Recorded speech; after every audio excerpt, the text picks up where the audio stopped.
बच्चों, इस वीडियो में हम chapter 1 electric charges and fields का एग्जाम्पल नंबर 1.8 सॉल्व करेंगे। क्वेश्चन देखते हैं। An electron falls through a distance of 1.5 centimetre in a uniform electric field of magnitude 2.0 into 10⁴ newton per coulomb. Figure A.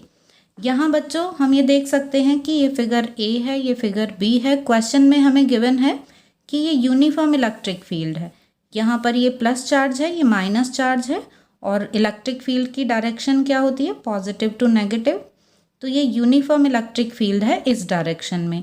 यहाँ पर एक electron release किया जाता है, तो ये इलेक्ट्रॉन मीन्स नेगेटिव चार्ज है, तो ये प्लस की तरफ अट्रैक्ट होगा, तो अट्रैक्शन की वजह से ये इस तरीके से गिरता है टुवर्ड प्लस चार्ज।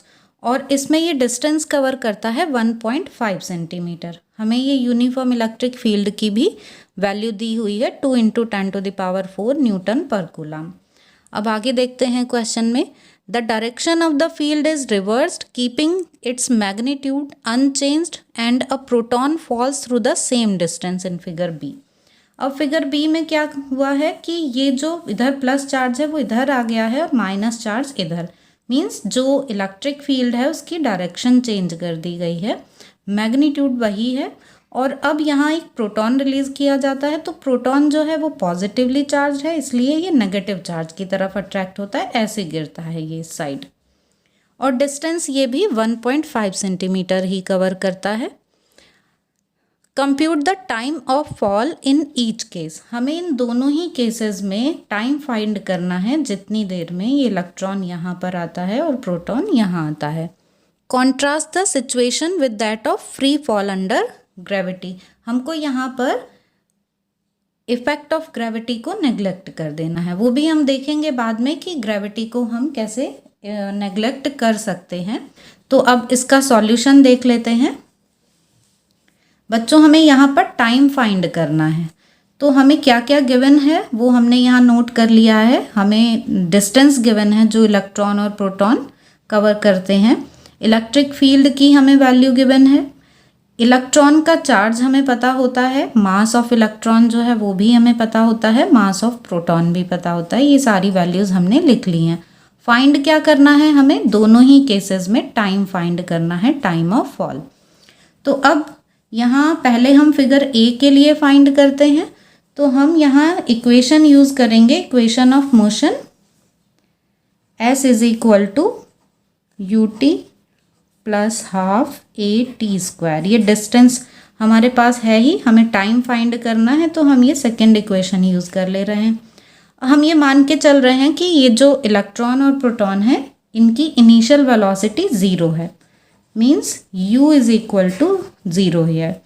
तो अब यहाँ पर S = ½ AT² आ जाएगा और यहाँ से हम t की वैल्यू फाइंड कर सकते हैं। तो t² = 2s/a या t = √2s/a। अब यहाँ पर हाइट की बात हो रही है, तो इस s को हम h भी लिख सकते हैं। t = √2s/ ये है a। तो अब हम ये फाइंड कर रहे हैं इलेक्ट्रॉन के लिए, तो यहाँ पर हम ऐसे ये e बना देते हैं कि फॉर इलेक्ट्रॉन ये फाइंड कर रहे हैं। अब यहाँ हम वैल्यू रख देते हैं बच्चों a की, ये तो 2s और इसको a को हम रख देते हैं F/m से, तो यहाँ मास ऑफ इलेक्ट्रॉन ये रख देंगे हम, बिकॉज F = ma, ये यूज़ किया हमने। अब यहाँ पर F को हम रख देंगे QE कूलम्स लॉ से, तो 2s/e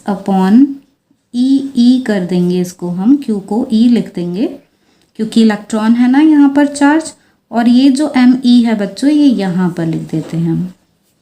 और यहाँ पर हमने यूज़ किया है Coulomb's law, F = QE = EE for electron. तो अब ये हमारे पास फॉर्मूला आ गया है जिसमें हमें सारी वैल्यूज़ रखनी है। अब सारी वैल्यूज़ रख देते हैं हम। 2 × 1.5 × 10⁻⁻², ये वैल्यू हमने रख दी डिस्टेंस की, 1.5 सेंटीमीटर थी ना, मीटर में कन्वर्ट करके रख दिया इसको हमने।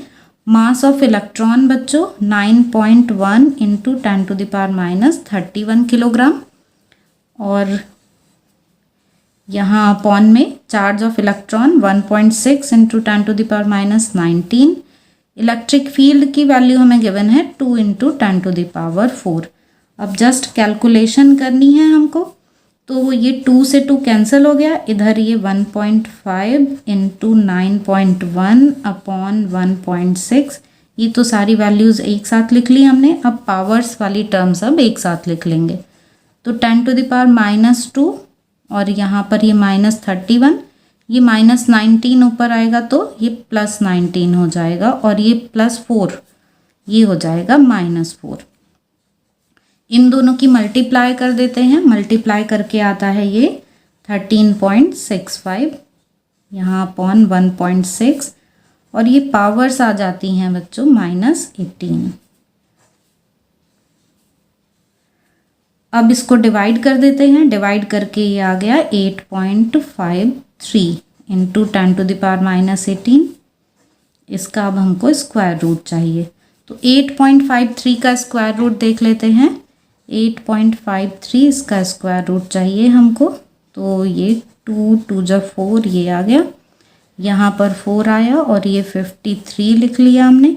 पॉइंट है तो यहाँ पॉइंट लगा लिया, और इधर ये अब 2 का डबल 4, और यहाँ पर हमें अब मल्टीप्लाई करनी है किसी नंबर से, तो ये 45 है, तो 9 4 = 36, तो हम यहाँ 9 से कर लेते हैं, तो 9 9 = 81, 4 9 = 36, और 36 + 8 44, तो यहाँ पर ये हमारा लगभग ठीक आ गया है 2.9, तो 2.9 तक ही रहने देते हैं इसको हम।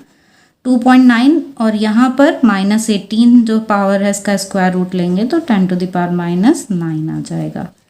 तो ये हमारे पास आ गया time of fall for electron, इतने सेकेंड्स आ गया ये। ठीक है, अब हमें फाइंड करना है फिगर बी के लिए। फिगर बी में प्रोटॉन के फॉल के लिए टाइम फाइंड करना है, तो फॉर फिगर बी,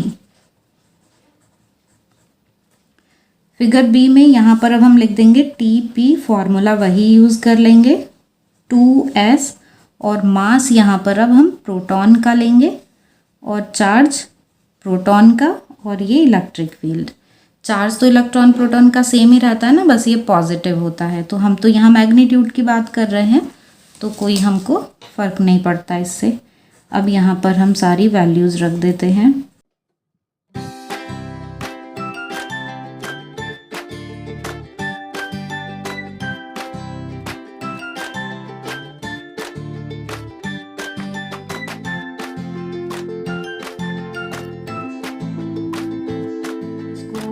और आगे हम ये डिवाइड करते हैं, तो डिवाइड करके आ जाता है ये 1.56 इंटू 10⁻⁻14, और 1.56 का स्क्वायर रूट लेना है, तो 1.56 का स्क्वायर रूट अब मैं डायरेक्ट ही लिख देती हूँ, 1.25 के अराउंड आएगा ये, इंटू 10⁻⁷ ये आ जाएगा। ये हमारे पास प्रोटॉन के लिए आ गया टाइम 1.25 इंटू 10⁻⁷ सेकेंड। तो हमने इलेक्ट्रॉन प्रोटॉन दोनों के लिए टाइम यहाँ पर फाइंड कर लिया है। तो जो हमें क्वेश्चन में बताना था वो तो हम फाइंड कर चुके हैं, पर क्वेश्चन में ये गिवन है कि हमने जो ग्रेविटी है उसके इफ़ेक्ट को नेग्लेक्ट कर दिया। तो हम उसे और देख लेते हैं कि ग्रेविटी का इफ़ेक्ट हमने कैसे नेग्लेक्ट कर दिया है। तो ये तो आंसर आ गया हमारा। यहाँ पर हम एक्सेलरेशन फाइंड करते हैं, यहाँ पर हम acceleration of electron and acceleration of proton ये फाइंड कर लेते हैं। तो acceleration of electron A = F/m का ही फॉर्मूला यहाँ पर हमने लगाया, तो F = QE, और Q को हम इलेक्ट्रॉन के लिए E लिख देते हैं, और ये मास ऑफ इलेक्ट्रॉन। ये सारी वैल्यूज़ रख दी हमने। तो जो एक्सेलरेशन ऑफ इलेक्ट्रॉन है उसकी वैल्यू आ जाती है 3.5 इंटू 10⁻15 मीटर/सेकेंड²।